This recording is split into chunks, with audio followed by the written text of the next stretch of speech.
you want to visit Spain. Well, forget about Madrid or Barcelona. I'm going to show you my favorite city, Valencia. Spain's third largest city has 300 sunny days a year, futuristic architecture, history, and plenty of culture. It's also a green city that's bike-friendly And has direct access to golden beaches. I'm going to give you some tips for the city and show you some sights you can't miss. We start here at the Torres de Serrano, one of the remaining medieval walls that is the entrance to the Old Town, or Ciutat Vella in Valenciano, the local language. It costs €2 to go up to the top. Oh, wow. So nice. And I think it gets even better. Yeah, you have to walk up a few steps, but it's worth it for this view. And Valencia is actually one of Spain's oldest cities. It was founded in 138 BC by the Romans. And from here, you can really see a lot of it. But before I explore, I want to fuel up the Valencian way with esmorzaret, which translates to lunch. It is 9 a.m., but I am having lunch. Why? This tradition has its roots in Valencia's agricultural past. So after a hard morning of work, by 9 a.m., people were ready to have a proper snack. Peanuts, pickled vegetables, and red wine mixed with lemon soda. And most importantly, the bocadillo, so the sandwich. And this one looks super good. This is calamari with artichokes, which are local and in season. Cheers to doing it the local way. Salud. That is very good. That's very good. If you like sangria, you might like this. But of course you can opt for a coffee instead. The city's main square is Plaza del Ayuntamiento, with the opulent town hall. And here, I can't help but appreciate one of Valencia's best features. One of the great things here is that Valencia's city center has become largely a pedestrian zone, so you can walk everywhere. And the main sites are pretty close to one another, too. Here, I'm on the Plaza de la Virgen, one of the most beautiful plazas in the Old Town. And right around the corner, we have one of the most iconic sites in the city. The Valencia Cathedral. This was first a Roman temple, then a Moorish mosque, and then a Christian cathedral, as we see it today. People come from all over the world to see the Holy Grail. I don't know where it is, but it's here somewhere. ¿Usted está aquí? Seems like we have to enter this room. Legend says the cup was used during the Last Supper and has life-restoring powers. Everyone has been looking for this thing. The Knights of the Round Table, Monty Python, Indiana Jones. And all they had to do now, these days, is come to Valencia. It's right here. So they say. A historic cathedral is always impressive, but I'm ready for a different vibe. The oldest part of the historic center is El Carmen, and this neighborhood has gone from being one of the roughest in Valencia to an artistic hotspot. El Carmen takes its name from a former convent that's now a contemporary art museum. This neighborhood is a giant canvas for street art, so I recommend walking around and really getting lost in the streets to check it out. I'm very excited for our next stop, Mercat Central. I've invited Valencian tour guide and food and wine expert Valeria Valdebenito to show me around. So what makes this different than markets you can find in Barcelona or Madrid, for example? Well, the Central Market of Valencia is an operating market, and it's for the locals, for people who live here. Then tourists, they know, and they come to enjoy the fresh food. What's the best time for us to come here to visit? Always very early in the morning. And you can also taste some of what's on offer, like Spain's famous ham, or jamón. What is what? How can I tell the difference? Well, basically, when you come to the shop, the only thing you have to have a look is the hoof. Okay. This is black, it's jamón ibérico, and this is jamón serrano without. Acorn-fed, 4-year cured Iberico. It's not cheap. 100 grams of premium Iberico here will cost you around €22, and Serrano just a few euros. It's delicious. This is very, very intense and very good. This is what we have normally just for tapas. You eat it alone. And by the way, I think jamón is probably the best souvenir you can take home with you from Valencia to the meat lover in your life or for yourself.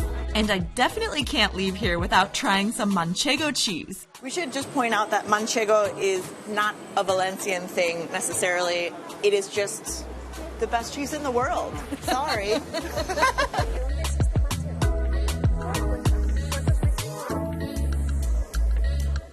And finally, Valencia's typical beverage, horchata. This is the tiger nut. It's the seed where the horchata is come from. Okay. So normally we soak in water like 8 hours.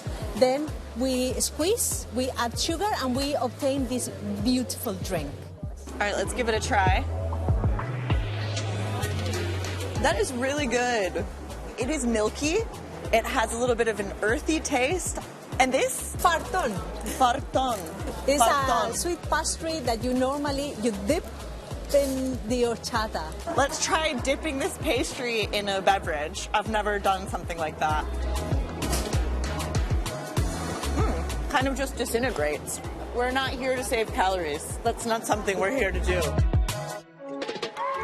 But I'm still up for getting some exercise. I head to one of the many bike rental shops around town. Valencia is flat and has over 200 kilometers of bike lanes, making it a perfect city for biking. This was part of the city's strategy to reduce pollution and prioritize pedestrians and cyclists. The highlight is the Turia Garden, a 9-kilometer-long urban garden in a former riverbed that was diverted after devastating floods in 1957. This creative solution to an environmental problem also helped make Valencia a European green capital in 2024. The garden leads directly to the City of Arts and Sciences, Valencia's futuristic architectural highlight. It is so impressive in person. It's otherworldly, really.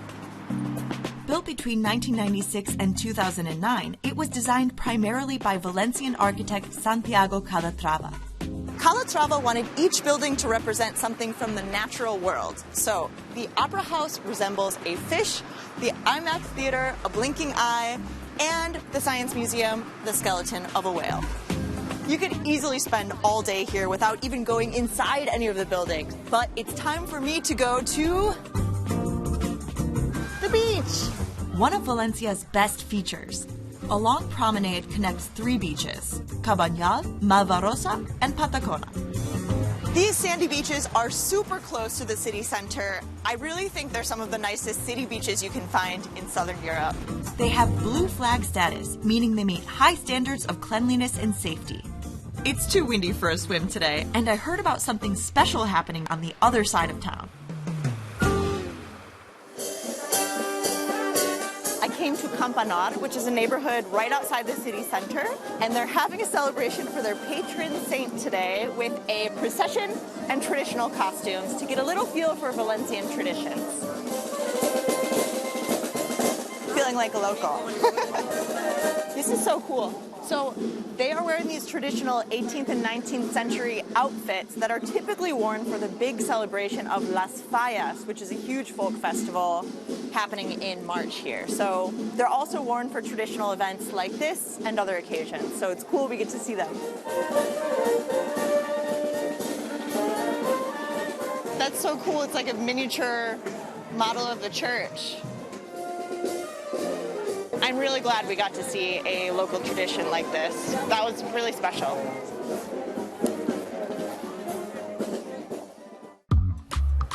Last but not least, the star of Valencia, paella.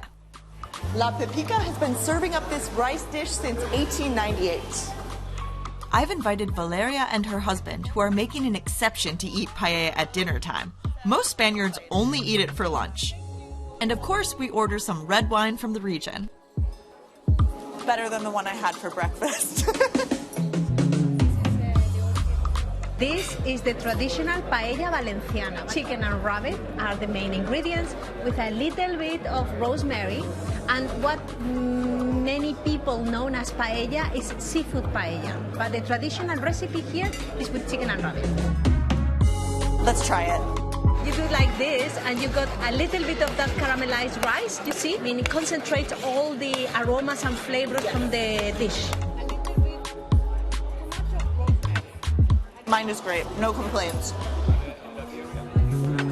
Well, that wraps up my trip to Valencia. I feel like we really saw a lot today. We saw futuristic architecture, had incredible food, saw traditional events. Let me know which part of my trip you enjoyed most in the comments, and I will see you next time.